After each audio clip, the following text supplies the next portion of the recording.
सुबह का समय था तो तक्षशिला के बाजार में काफी हलचल थी। सभी अपने अपने कामों में व्यस्त थे।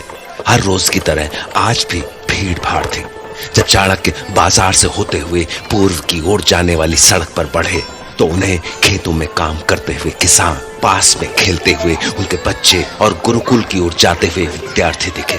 ये दृश्य देखकर चाणक्य के मन में एक साथ जाने कितने विचार कौंधने लगे।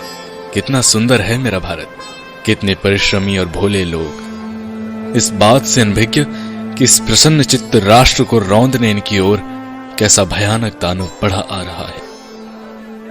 हे ईश्वर, इनका ये भोलापन और प्रसन्नता सदैव ऐसे ही बनी रहे। चाणक्य अभी ये सब सोच ही रहे थे कि उन्हें एक घोड़ा गाड़ी आती दिखाई दी, जिसमें कुछ सामान के साथ 2 लोग सवार थे। गाड़ी जैसे ही थोड़ा पास पहुंची, चाणक्य ने उन्हें रुकने का संकेत किया। अरे भाई, कहां चले जा रहे हो? मैंने पूछा कहां जा रहे हो? हम मथुरा जा रहे हैं। मैं मगध जा रहा हूं। क्या आप मुझे अपने साथ मथुरा तक ले चलेंगे?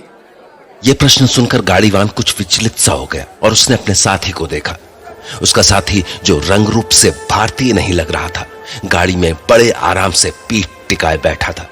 गाड़ीवान अभी उसके उत्तर का इंतजार कर ही रहा था कि तभी चाणक्य हाथ बढ़ा चुके थे। क्या हुआ मित्र? अपना हाथ दो और गाड़ी में चढ़ने में मेरी सहायता करो। आइए। धन्यवाद मित्र। चलो भाई, बढ़ाओ गाड़ी। क्या तुम तक्षशिला के ही निवासी हो? हाँ, क्यों? परंतु तुम्हारी ये साथी देखने में भारतीयों से थोड़े भिन्न है। ये सृष्टि है, भारत से आया है। तभी। और आप कहाँ से आ रहे हैं? मैं तक्षशिला का ही निवासी हूँ, मगध जा रहा हूँ। आपको सुनने से लगता है कि आप कोई आचार्य हैं। हाँ, तुमने सही कहा। मैं तक्षशिला विश्वविद्यालय में आचार्य हूँ। तो बहुत लंबी यात्रा पर है आप आचार्य। हाँ, यात्रा लंबी तो है, परंतु गाड़ी अपनी गति से चली जा रही थी। चाणक्य ने कुछ समय उस गाड़ीवान से बातें करते हुए बिताया, पर जाने क्यों उन्हें उसकी बातों से कुछ संदेह हो रहा था। तो पूरा दिन चलने के बाद शाम को उन्होंने एक जगह पड़ाव किया और खाना खाने के बाद फिर से चल पड़े। परंतु गाड़ीवान ने जिसे फारस का श्रेष्ठ ही बताया था, उसके हाव भाव देखकर जाने क्यों चाणक्य के मन में उठते प्रश्न अभी भी शांत नहीं हुए थे। इस श्रेष्ठी का व्यवहार मुझे कुछ अलग सा क्यों लग रहा है? जैसे कि मुझे ज्ञात है फारस तो भयानक युद्ध की चपेट में है, परंतु ये कैसा फारसी है जो ऐसा आराम से सोया हुआ है? मतलब इसके माथे पर चिंता की एक भी रेखा नहीं दिखती। तो श्रेष्ठी जी, किस वस्तु का व्यापार करते हैं आप? क्या तो मेरे से बात करता? हाँ। हम चावल का व्यापार करता। चावल से आपका क्या तात्पर्य? क्या? ये लोग धान को चावल बोलते हैं। समझ गया। हम इधर से चावल ले जाता और उधर से खजूर लाता। मैं समझा नहीं, कृपया समझाइए। खजूर नहीं समझता तुम? मैं समझाता हूँ। खजूर एक प्रकार का फल है जो कि गर्म प्रदेशों में होता है। तुम कहना चाहता? रुको, मैं देता। आपका धन्यवाद, परंतु अभी नहीं। अभी चाणक्य ने अपनी बात पूरी भी नहीं की थी कि गाड़ी ने एक झटका लिया और गाड़ीवान ने गाड़ी की रफ्तार बढ़ा दी, जैसे उसे कहीं पहुंचने की बहुत जल्दी हो। क्या हुआ मित्र? प्रतीत होता है तुम बहुत शीघ्र मथुरा पहुंचना चाहते हो। हाँ, हमें शीघ्र ही पहुंचना होगा, नहीं तो ये खजूर खाने योग्य नहीं रहेंगे। चाणक्य ने खजूर खाने से कुछ सोचकर मना किया था। दरअसल उन्हें उन दोनों पर संदेह हो चुका था, इसलिए उनका दिया कुछ भी खाने में खतरा हो सकता था। तो कुछ देर बातें करने के बाद चाणक्य को नींद का हल्का सा झोंका लगा और उन्होंने आंखें बंद कर ली। पूनम की रात थी, इसलिए रास्ता साफ साफ नजर आ रहा था। श्रेष्ठी का साथी अभी भी गाड़ी दौड़ाए जा रहा था। चाणक्य अभी पूरी तरह सोए नहीं थे और तभी उन्हें किसी पक्षी की आवाज सुनाई दी। और जब उन्हें उस आवाज के साथ एक घोड़े की टापों की आवाज सुनाई दी तो उन्होंने हल्की सी आंखें खोलकर देखा और ये अचानक पक्षी की ध्वनि और फिर घोड़े की टापें। इतनी रात्रि में ऐसा कौन पक्षी? कहीं ये ध्वनि किसी प्रकार का गुप्त संकेत तो नहीं? उस पक्षी की आवाज सुनते ही गाड़ी की गति धीमी पड़ने लगी और दूसरे घोड़े की टापें उसके पास और बहुत पास आने लगी। चाणक्य अभी भी ये सब समझने का प्रयास ही कर रहे थे कि तभी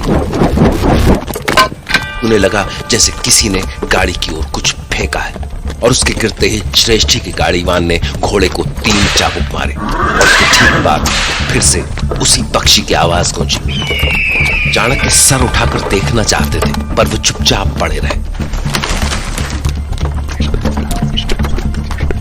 ये चल क्या रहा है यहाँ? तो क्या अब हमें वापस जाना होगा? हाँ, पर इसका क्या करेंगे? तुम गाड़ी मोड़कर वापस चलो। इसका जो करना है वो मैं देख लेगा। और इसी के साथ ही उस गाड़ी ने गति धीमी की और घूमकर उसी दिशा में वापस चल पड़ी जिधर से वो आ रही थी। ठहरो, तुमने ये गाड़ी वापस क्यों मोड़ ली? क्योंकि अब हम कहीं और जाना चाहता। तुम्हें उतरना तो तुम उतर सकता, परंतु अभी तो तुम्हें मथुरा पहुंचने की जल्दी थी। अब नहीं पहुंचना, तुम उतर जाओ। अवश्य दाल में कुछ काला है। कौन हो तुम? मैं जो भी है, तुझे क्या? गाड़ी रोको, मैंने कहा गाड़ी रोको। गाड़ी रोकोगे या नहीं? नहीं। बोलो कौन हो तुम और ये सब क्या चल रहा है? तुम लोग झगड़ना बंद करो, गाड़ी पलट जाएगी। चुपचाप मुंह खोलो और बताओ कौन हो तुम और कहां जा रहे हो? क्यों बताओ तुझे? बचाओ, छोड़ो हमें, हम तुझे जान से मार देंगे। तुम लोग ऐसे नहीं मानोगे।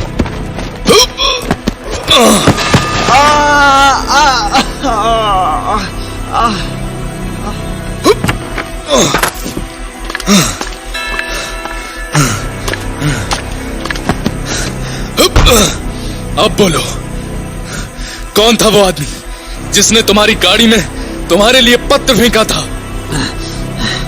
देखो आचार्य, हमारे मार्ग में मत आओ, अन्यथा अन्यथा क्या क्या करोगे? मारो उसे, छोड़ना मत। मैं तुम्हारे प्राण ले लूंगा। यह तो तुम लोग ऐसे नहीं मानोगे। छोड़ना नहीं, खत्म कर दो।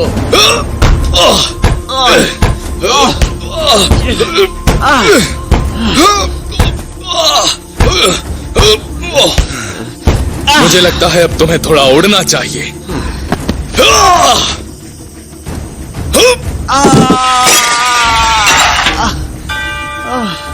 उससे तो बच गया, अब मुझसे बच के देखा।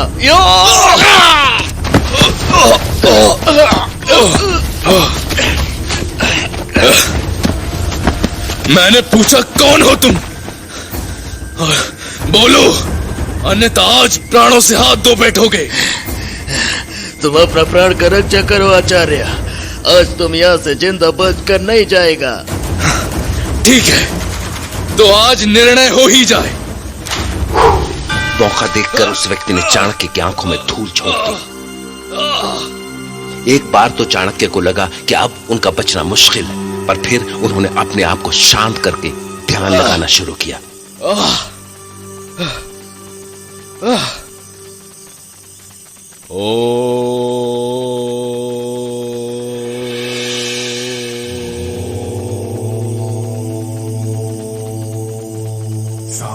आंखों में धूल झोंक कर भागना चाहते हो? साहस है तो आ, मेरे सामने आओ। अब दिखाता हूँ तुझे कि क्या चीज है हम।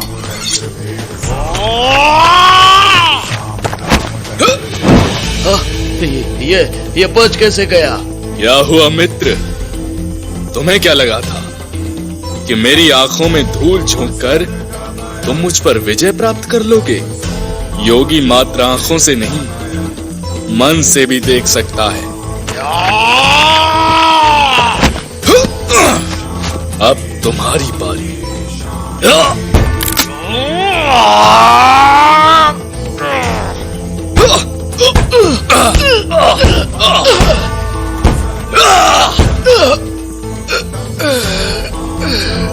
तो अब चाणक्य के एक हाथ में उस व्यापारी के बाल थे और दूसरे में उसकी कलाई, जबकि उसका धड़ जमीन पर पड़ा था। चाणक्य के एक वार ने उसे बिल्कुल बेदम कर दिया था। फिर जैसे ही चाणक्य ने उसके बाल छोड़े, वो बेजान सा औंधे मुंह जमीन पर गिर पड़ा। और इसके बाद चाणक्य उस पत्र की ओर बढ़े जो अभी भी उस गाड़ी में पड़ा था। पर अभी चाणक्य उस गाड़ी की ओर बढ़े ही थे कि तभी